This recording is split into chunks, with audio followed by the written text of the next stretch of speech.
And we should be live. Live, ready to rock. Let's go. Coaching over coffee. We're all jacked up today. Cheers to your coffee. Cheers. Yeah. I don't want to bring it too far. I might spill it. Okay, good. I'll just sip on it too. There we go. Today's topic, let's chat about it real quick. We came up with, You want to pull it up? I can pull it up, yeah, but I'm going to go off of like what the topic was. Already my little brother's going to rudely interrupt me during the show. Awesome. 21 tips to stay fit, to get fit for the summer.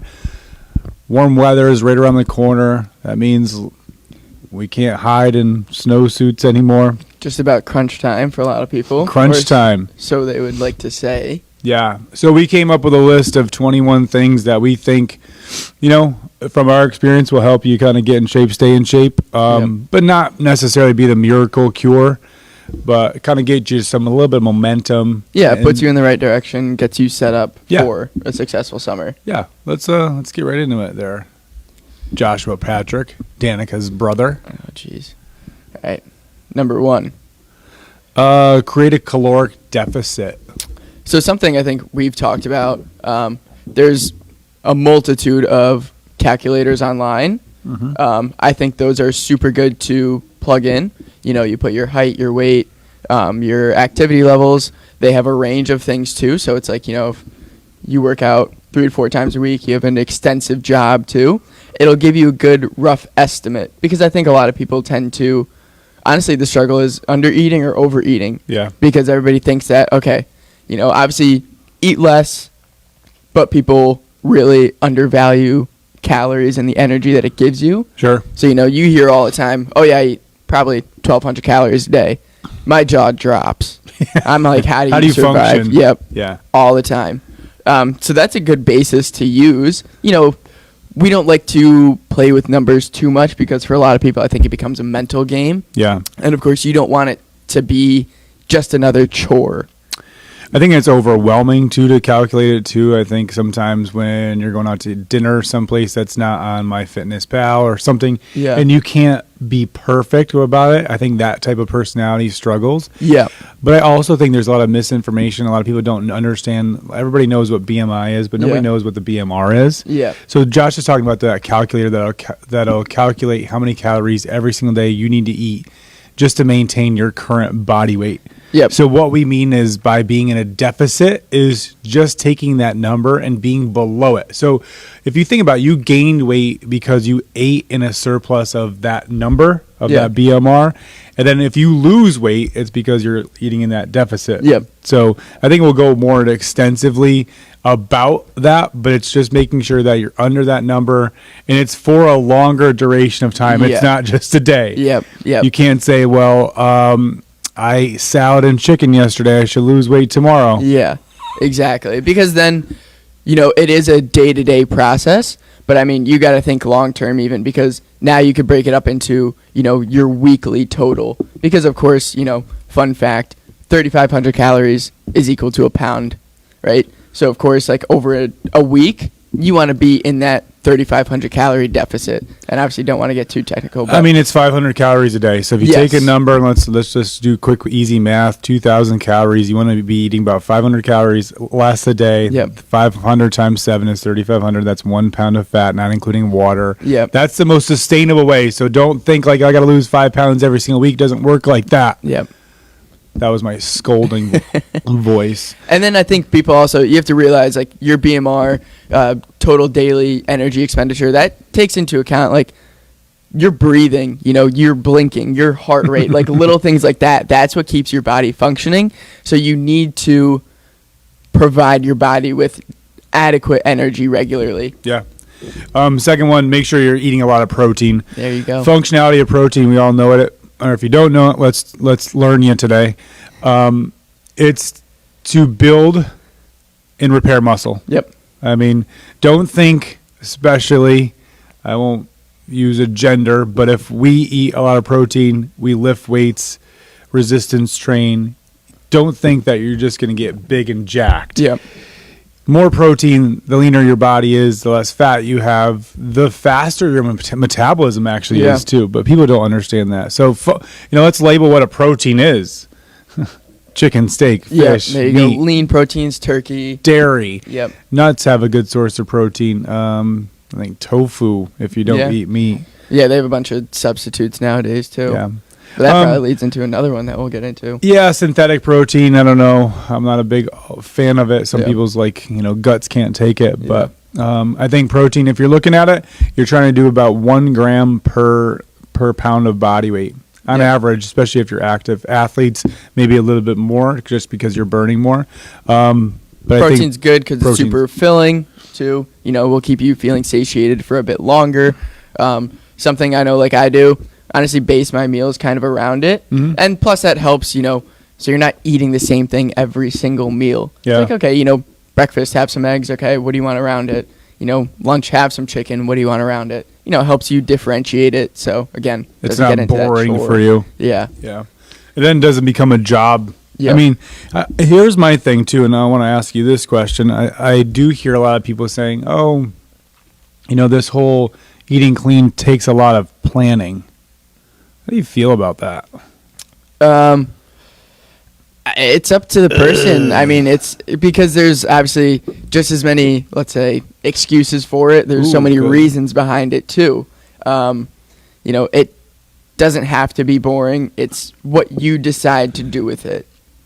I get frustrated when I hear it because then I also look at how strong or how impactful your goal is. So Yeah. if you want to lose weight, but you're not willing to put the work in that goes in between it, Yep. then I kind of get frustrated to being like, hey, really, how bad do you want this? Yeah. Yeah. If you're not willing to meal prep, it's not like, But then it's also, I think, a very easy cop out to be like, hey, Sure. this doesn't work for me. This isn't the lifestyle that I could do. it's too time intensive. Yep. Think about just taking a couple hours out of your day on the weekend. When what are you doing in some cases? I Yeah. don't know what everybody's schedule is like, but if you take 2 hours and just meal prep for the rest of the week, your breakfast and lunch, geez, I mean, It saves you time overall. Sure, you might dedicate that 2 hours, but it's like, in that 2 hours, there's a lot of other things you could do. You can have something on in the background, get some phone calls done, whatever it might be. Sure. But now it's like throughout your week when your time might be even more limited and, you can't be as extensive. yeah. Look at that. Throw it somewhere, heat it up, done. Yeah, sacrifice a little bit of flavor for function. Yeah. Next one, let's incorporate some strength training. Let's talk about that. You go first. Okay. Resistant training, I think, is one of the most preferred ways of exercise, especially these days. It's definitely the more talked about versus just let's say conditioning or cardiovascular training. Yeah. Building more muscle tissue is actually going to help your metabolism as well. That's the toned that everybody wants all the time. That's one of the best words. You got to highlight that one. I want to get toned. Define toned. Yep. Okay, you want to build muscle. There you go. But I don't want to say it though. Yep. Because then also I think a lot of people have that notion that you do resistance train, you're going to turn into Mr. Olympia next week. Yeah, it might happen. Jeez, because we look at The Rock and we don't know that he's. Shout out to The Rock as I'm rocking Oh, his there you stuff go. today.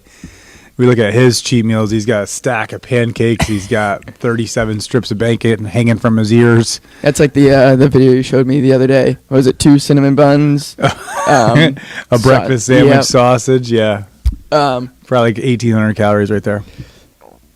But yeah, strength training. That's what we do here. Most importantly, of course, that's going to help break down, build more muscle tissue. That's going to help you. Honestly, longevity too.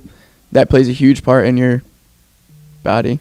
Yeah, I think too, how many times a week should you do it? I think, let's say 2 to 5 days, make sure you're having some active recovery days Yeah. where it's, hey, going to yoga, going for a walk, going for a run, just mixing it up so that way you're more of a well-rounded individual. Yeah. You're not just strong and lack endurance. You're not just, this runner that has zero strength. So I would say try to, research or incorporate more of a balanced strength training approach. Yeah. Find what works for you. Yeah.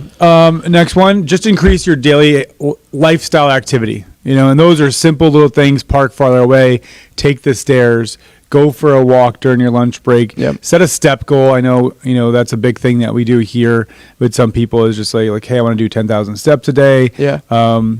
Shout out to Dawn who does a step challenge where she bets on herself. And She makes money off of it, which is a pretty cool thing. Yeah. There is a couple apps out there, actually. One of my professors at school showed me this one called like Sweatcoin or something.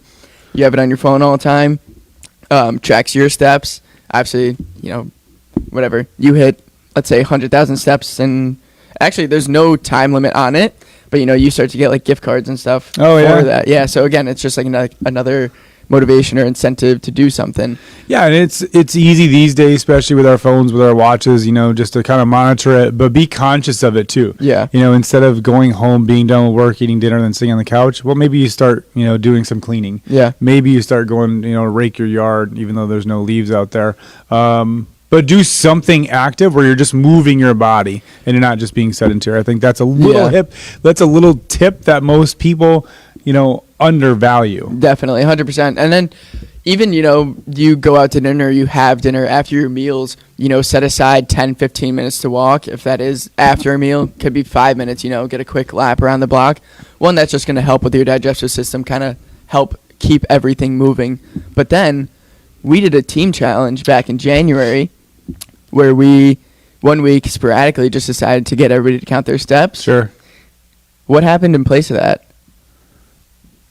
We noticed a lot more weight loss. Oh, yeah, you're right. Yep. And that was like later on toward the challenge too, because, you get your big jumps, your initial weight loss in the first couple of weeks, then people kind of like, then the floods of text of people yelling at you and bitching and saying, oh, this doesn't work, Steph Dillon. And then when you incorporate that step challenge, you lose 4 pounds that week, and then I don't respond to your text. I've had I did have like a client, let's just say same stature as me. I told him to start doing, just a daily step, like maybe a walk here or there. He had a lot of extra free time. So I was like, you're worried about gaining some extra weight, do something about it. So obviously I just told him, I was like, hey, minimum, let's start with like a smaller number, just so like you could see that you can hit it actually a lot quicker than you think. I was like, send me a picture when you hit 6,000. And he was like, yeah, but dude, it doesn't work for me like that. Like, you just have a faster metabolism. And I was like, you have to understand, we're nonstop moving all day long. Yeah. So I think like a regular day, I'm hitting upwards 13, 14,000. So that's a lot of extra calories burned per day. We did a random step count to benefit one of our student athletes. They were doing like a step challenge for their entire school as a athletic program. I think that day, for me, just a normal day was like 21,000 steps, which is, I don't know. And same thing, it's just people... We're used to it, though. Yeah. It's not like it's like this physical feat for us. It's a very undervalued, undermined sort of thing where they're like, really walking? Just because you're not getting a sweat doesn't matter. Your body's moving, your blood is pumping, your heart's working, your brain's working. I'm going to throw the next two together. Okay, so one is reduce your stress. Yeah. And number 2 is incorporate more sleep. Okay, so... minimizing stress, I think, I always will go back and say, easier said than done. Stress about things that you have control over. Yeah. That's the first question. Is someone who says, oh, I had a terrible day. Well, is it something that you can change, or is it something that you have control over? Number one, if you identify that it is not. And if it's a work thing, I'll always put it in perspective too. Do they pay you enough money for it to impact the rest of your day, the hours that you're not at your job? Yep. If you can answer yes or no to those questions, then you can kind of control how you mitigate your stress and what it's like. Stress, if you guys want fun facts, cortisol, big promoter in stress and belly fat. I think the next thing that we talk about is sleep. They both kind of go hand in hand. If you're stressed, obviously you're not sleeping as much, or if you're overstressed, you're depressed, then you're sleeping too much. Yep. And then sleep is a huge thing too. Just regulating like your body's hormones. So when you are feeling hungry, maybe you're not feeling hungry, that's why that sleep consistency and quality is so important, because that aligns you for the entire day ahead. When you don't get a lot of sleep, obviously you are a bit more, let's just say, like emotional sometimes, groggy, whatever. Your body's going to react. You're going to try to find ways to kind of mitigate that. So, something I think we always do, grab the sweetest thing we know. Yeah. For some reason, that's just something, everybody craves when they're stressed, when they're tired, when they're hungry, because it gives you that quick rush. I've noticed that recently. A lot of people know I don't really sleep a lot or enjoy the the act of it, just because my brain is wired a little bit different. So I was talking to my therapist the other day. She's like, "Yeah, you look like shit," and I was like, "Yeah, I don't really sleep much and whatever." I've noticed that the more caffeine that I consume to try to feel more energized, the more tired I feel. So one of my goals is to kind of lessen the amount of coffee. Notice that I only have one large coffee today, not two. There you go. So I'm doing that. So 2 things I would say: reduce your stress, do some yoga, read a book, personal development. I'm always going to go back to that stuff. Yeah. And then maybe it's, instead of going to bed at 10, maybe it's just 9:30. Don't make it so drastic, or don't say like, hey, I have to make these huge lifestyle shifts of walking more and going to bed earlier and drinking, gallons of water. Yeah. Start by incorporating smaller ones throughout the day. But even it's not even necessarily, you don't have to go right to bed like at that time frame, but give yourself like a period to actually wind down, because if you now I know what we're gonna do. Yeah. We're going to talk about the salt lamps. No. We're going to talk about the candles. We're going to talk about the herbal tea. Remember the tea bag I showed you the other day? Yeah. I'm going to get you one of those. That's so gross. Okay.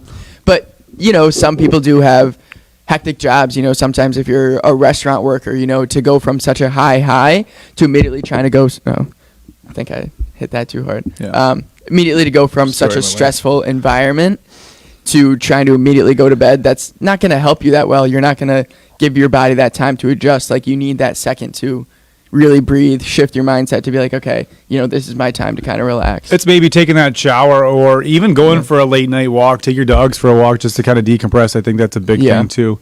The next 2 I'll lump together. Limit processed foods, I think, is one of them, and then incorporate higher fiber content foods. So processed foods, anything that has a shit ton of ingredients in it, don't eat it. Quick little tip, and I'm sure you've heard about it 1,000 times: grocery shop on the perimeter. Oh yeah. Of the grocery store. That's where you can have your fruits and your vegetables and your meats, your whole foods. Yeah, best thing for you. The aisles are what's bad for you, so don't go down the aisles. Just go around the perimeter. That's the easiest thing to do. You don't need anything in the middle. And that even goes back to structuring like a meal plan for yourself. If you eat enough, you're not going to feel hungry. You're not going to, have those feelings to kind of, but I could be grabbing that at the same time. Yeah, don't put it in your house. Yeah. Don't give yourself that temptation. And you say like, my kids won't eat it, and they eat cookies. Well, listen, who buys your kids the groceries? Yeah. You do. So don't buy it. They'll learn, they'll live, they'll be healthier. And again, once you put that sugar into their system, guess what? The same effects that you have, they have. They're going to be rambunctious. They're going to get that spike. They're going to get that drop. But then also, what we don't talk about is our bodies are so addicted to sugar. Yep. I think they just did a study, and I saw it the other day. And I don't know how valid it was or where the source came from, but they did a study with ADHD kids, and they removed sugar from their diets, and it caused a huge effect within their learning process. Whatever. I didn't really watch it, but I just saw the little snippet. That's like I don't know if it was in the book Relentless or Winning. Yeah. Tim Grover, he has his athletes go on like a no sugar diet.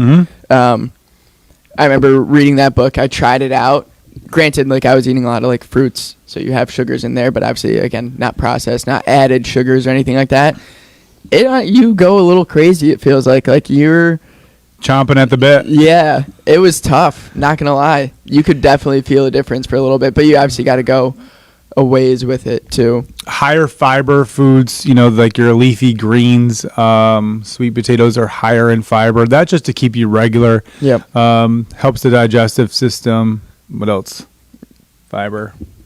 Pretty much. Also will help you feel full too. Sure. Yeah. Next couple. We're on 10 of 21. Jesus, we got to hurry up. Let's go 2 things. Smaller plate sizes. Yeah. Portion control. Yeah, portion control. What do they say? Is if you look at your hand, the size of your palm is the shape of how much protein that you should consume instead of weighing it out. Your fingers, that's basically your carbs, and then kind of like a knuckle size of fat if you're going to go with a well-rounded, macronutrient dense based meal plan. So that's where you're trying to eat pretty much every single meal unless dictated otherwise by specific programs. but don't overeat. And I think your body releases a natural enzyme. I forgot the name of it, but once you eat, it'll let you know if you're still hungry or not. Yeah. So give yourself about 10 minutes after you eat a normal plate size. But if you don't want to overeat, drink water as you're eating. That That's too. a little small little tip. Drink a little bit of seltzer, club soda, something that maybe have some bubbles. They're just little tips that are going to help you prevent overeating. Same thing, actually. I mean, I don't know if hydration is the next one, but Avoid liquid calories. okay. But back to just like you were saying, though, drinking adequate water too. That's gonna, one, keep your body well-rounded, two, working properly. But also, sometimes you do get those bits of hunger. Chug a little bit of water. You're like, okay, actually, I can survive a little bit longer. Yeah. Liquid calories, that's just staying away from your fruit juices, your Gatorades. I say it, your alcohol. It's not doing anything for you. Yeah. Just see how you feel. Get rid of it for 28 days. Shout out to Transform You coming up in the next couple There weeks. we go. Yeah, a little plug right there. Transform University 4-week challenge coming up. You'll see the ads coming up soon, by the way. Liquid calories like olive oil too. Sure. Even butter. Sure, you cook it into your meal so it doesn't look like there's anything there. But, teaspoons, tablespoons of those things are a couple hundred calories each time, and you don't even realize it. The next three I'll bump together is, practice mindful eating, so having some sort of structure, but then plan ahead Yeah. and do a food diary. Yeah. Those are, I think, three little tips. If you're planning ahead, tracking your food, and then actually writing down like how many calories and following a plan. It's the same thing as like if you're going to go to school. Hey, I'm going to go and do my gen ed classes. I'm going to find my major. Yeah. I'm going to graduate. It's the same thing that you already take more seriously for your career progression, but we won't take it seriously in our lifestyle. It's one of You those know? things, I think, that because, maybe it's not a tangible item, or at least you're not going to see the results as soon. That's why people are just like, Bullshit, because I'm still going to do that with school, though. Yeah. Or my job or my career profession. I'm going to do the same job for 5 years, expect to get a promotion or a raise, and then I do, and really I'm overworked, underpaid type Yeah. thing. So I would just do it with things I have more control over to maybe see if I can get better results Yeah. quicker. But I think, you have that schedule in hand. You're like, okay, I know this is starting in 2 months versus the day-to-day, the process of eating every single day to see those results then in 2 months versus I know. I think that's what people get caught up on the most. But you got to remember, obviously we all join the gym for our own reasons, look good, feel good, whatever it might be. But it comes down to it, health and fitness is for the longevity. It's when you're older. It's when, you want to still be able to do things. Because there's a guy I was talking to the other day, 75 years old, doesn't look like it, and he's like, I've been doing everything all my life. Always been physically active. Brother's 5 years older. He's looking at me wishing he just stuck with me the whole time because now, Yeah. he can't do things for himself. Yes, I 1000% agree with that. I was trying to go off on a different tangent, but I was going to, debate you a little bit, but you're always right. That's the first time. Second time. No. I probably said it to you more than. This isn't a show to make you glow or make you feel better. The food diary, I think, helps. There's tons of apps for that. Use it, MyFitnessPal. We've always used that one. But I'm sure there's 1,000 other ones that you guys could Google, or you're just inputting your food. It gives you how many calories that you have. Just don't become so fixated with the numbers. Yeah. I think that becomes more overwhelming for most people. But do something mindful and plan, because I think planning will, number one, save you money. It'll take the stress away from it, where you're just grabbing and going. Yeah. It's like, hey, I'm driving to work. I don't have time to eat breakfast. Boom, I'm eating and driving at the same time. It's not really tough. I do it all every morning. And then even like, hey, on your way to work, let me stop by the convenience store. Let me grab a couple things. Obviously, they're going to have prepped and ready food, but it's probably not going to be the best. These next ones I think are super important. So if we went through like the first, 14 or 15 of them, those are logistics of it. I think the other stuff is really taking it to the next level. Number one, find a coach or a support system.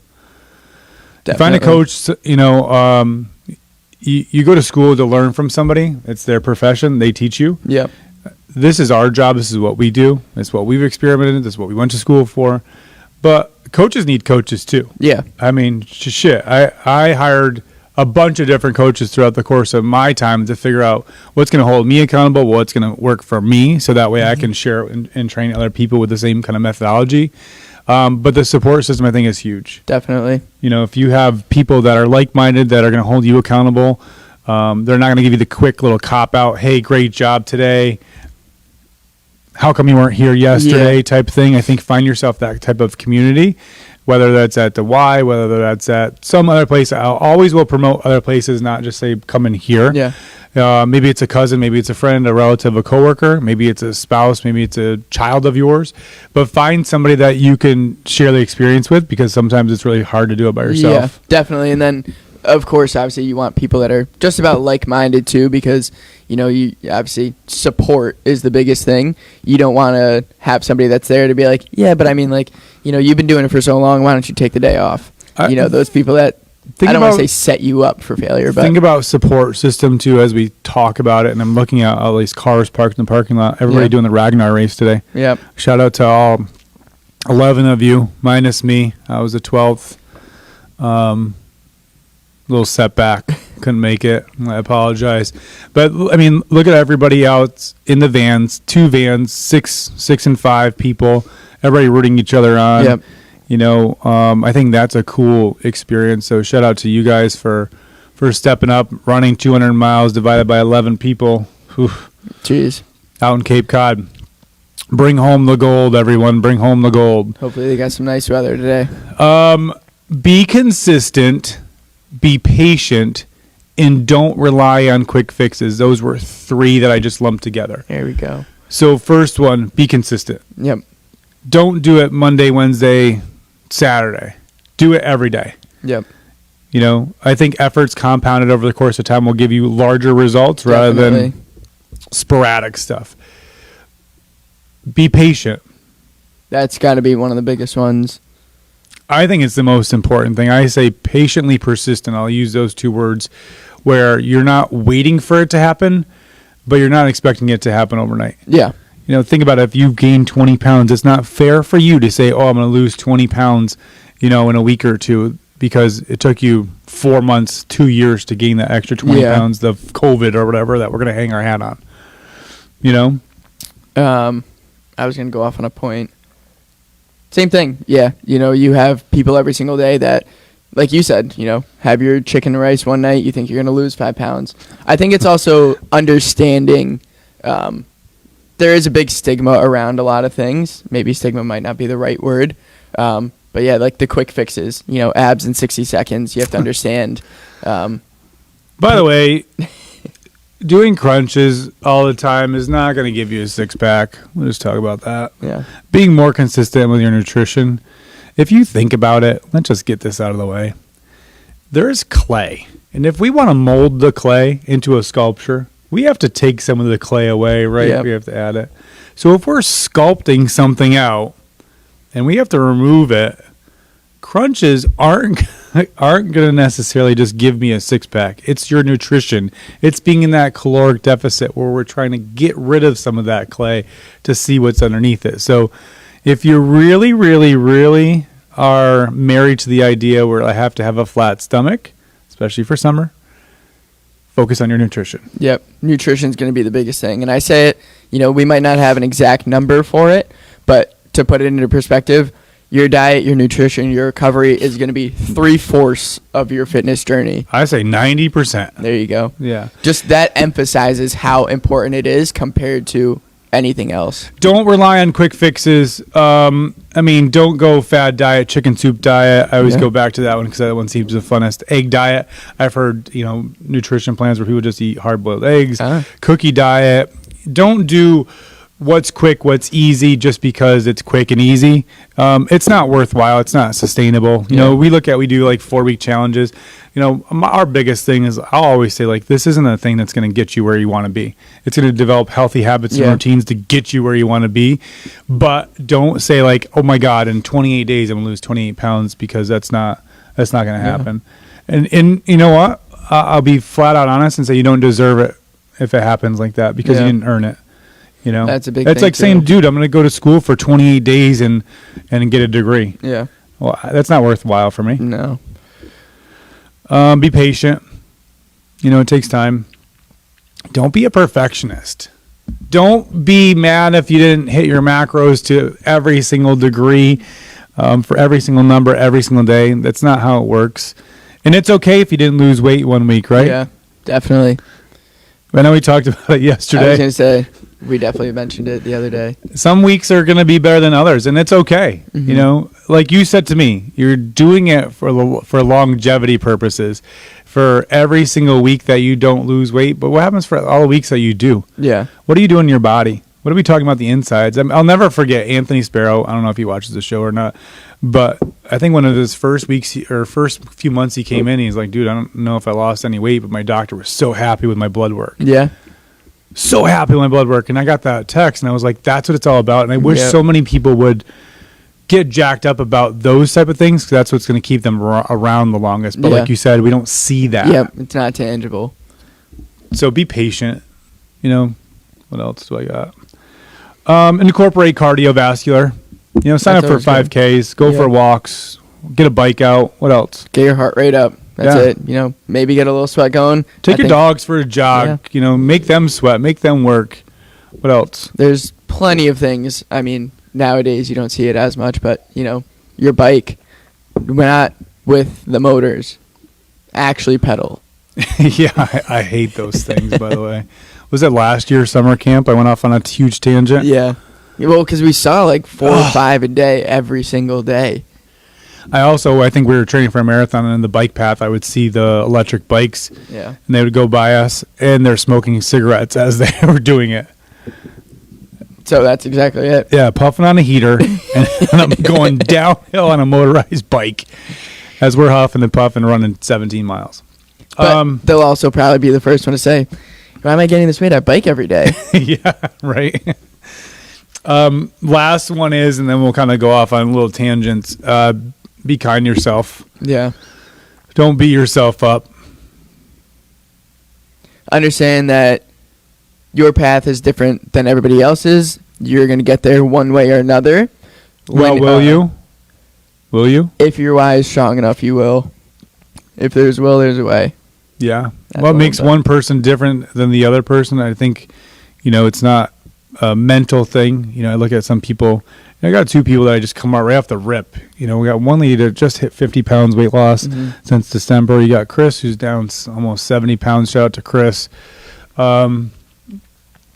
There's nothing special about those 2 individuals. They just made a pact to themselves that said that I'm going to do it. It's the action that they've taken. Yeah. Every single day. Everything that we've probably named here, Yeah. they've done it. But Yeah. then somebody on the outside looking in will be like, well, I can't do that. I don't have their schedule. I can't do that. I'm not as disciplined as them. I can't do that. I'm not as motivated. How do you know? Yeah. Until you actually put yourself out there and do it. Because I think most people are afraid to fail. Yeah. Dun, dun, dun. There it is. Dun, dun, dun.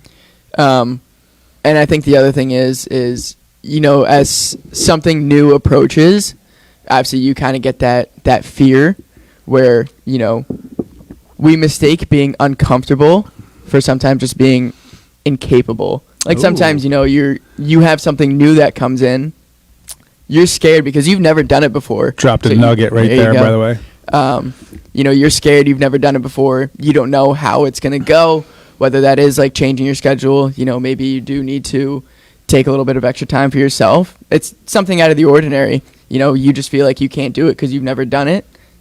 Doesn't mean you actually can't do it. Yeah. It is just a little something to get used to. I think, one thing that you could take away from this is establish and find something that you'd be excited to do. Yeah.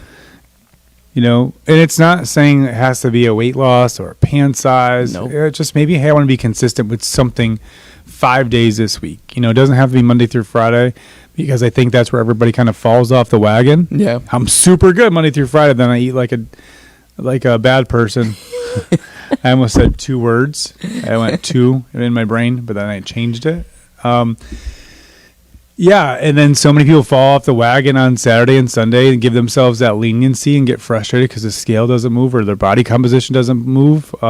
It's got to be consistent. Your body doesn't know the difference between Tuesday and Saturday. Yep.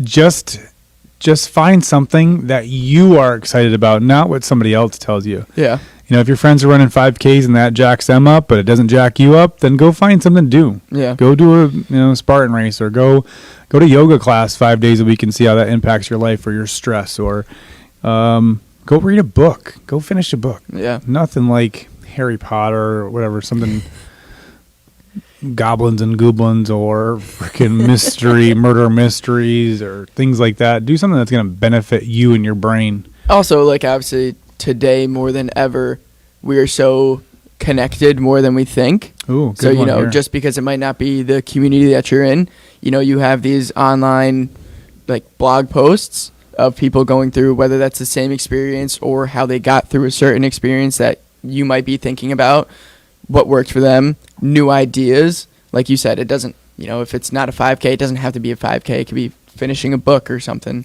you know, but you have so many people out there.